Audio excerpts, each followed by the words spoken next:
liberty or death. How morality of convenience is constantly moving us towards Snowdens Nightmare. Recently, I heard Yeonmi Park presentation, and she was a refugee from North Korea. She was telling her horrific story. And North Korea is a surveillance state where everyone can be a spy. And as a mark of that, like she herself, she was just so afraid that when she got the newspaper and there was a picture of Kim Il-jong there, she was afraid to do anything or rip the paper because someone could see it and she would get in trouble. That would degrade her little. And she herself was even so worried that she talked about that even the birds and the bees were listening. She didn't even talk to herself. And the dictatorship where they had actually surpassed the degree that it's not only about controlling every worldly affair of the citizens, it was also about controlling their thoughts. And just like in the 1984 novel, like there is like the free will and the ability to think independently suppressed. And when Yeonmi fled, she didn't even do it because of freedom. She didn't know what freedom was. Her family was hungry and they saw light across the border and they thought they could get food there. But in light of the story, how are things here in the West? Is there any real danger that anything like this could happen? Now we live in the age of information, and where information technology is constantly improving our lives. When you search on Google, there is an algorithm that helps us in our search to find, to make it more efficient. And the algorithm, an algorithm also helps find advertisements based on the information they have about our previous searches or even our private emails or our Facebook activity. All services companies, in all service companies, they are gathering our information in order to get competitive advantage. But this can, however, fail dramatically. Like example of Target or Uber or Vodafone are all examples of companies which lost their client databases. And an example of Vodafone company here in Iceland was especially serious because the client's communications were collected without their approval or knowledge. Snowden's revelation showed us that the state is willing to spy on its own citizens when no one is looking. And despite the seriousness of this state abuse, it has continued, and Snowden is still on the run. And as today, the morality seems to be a morality of convenience, where the end justifies the means. But principles do matter.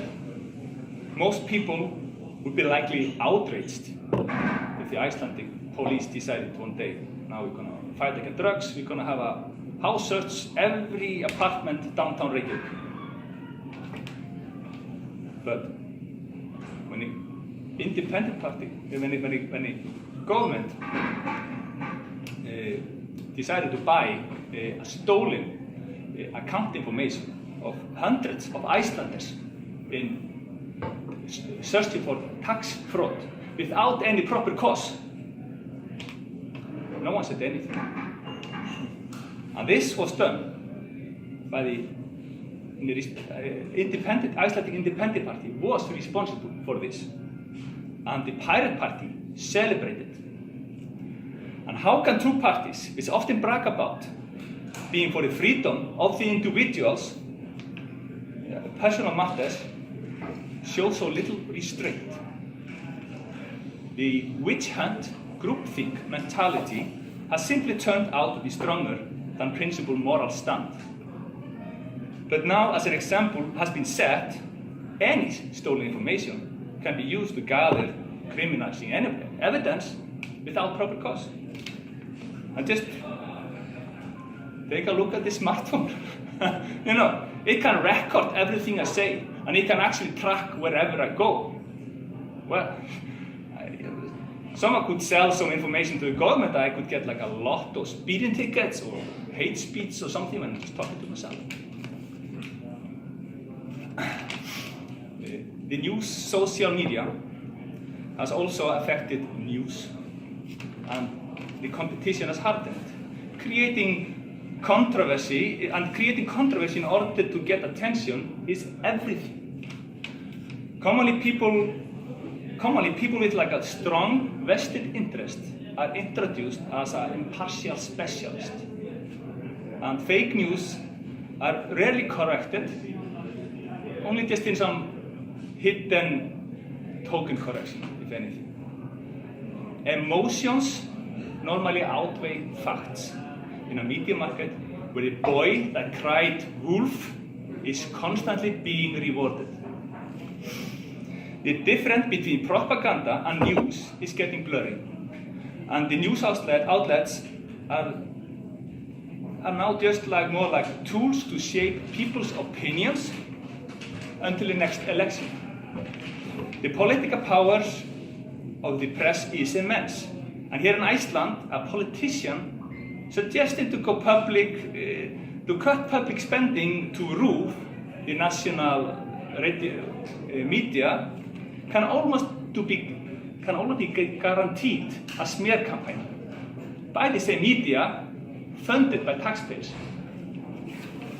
Information leaks rule the politics, and in the US, both main presidential candidates used information leaks and were backed by foreign governments. In France, the most likely presidential candidate had to resign due to a leak. And in the last two Iceland elections, no one talked about the issues, just the leaks, because scandals always trump a thoughtful debate. And it is worrisome that the tools of the dictators, as the tools of the dictators are getting more advanced, statism appears to be the ruling moral viewpoint. But even the statists usually only support the stated cause if their side is winning, as the terrified supporter discovered when Trump won the election. Statism is there only a morality of convenience, which means it's not even moral because it doesn't have any principles. But society without morality is a dangerous thing. Thus, the need has never been greater than now for people to hear the moral, libertarian viewpoint advocating for a limited state and freedom and the rights of the individual. In March 1775, a group of leaders gathered in a small church in Richmond, Virginia. The mood was tense, as this was after the Tea Party protest and the British had begun strengthening their forces.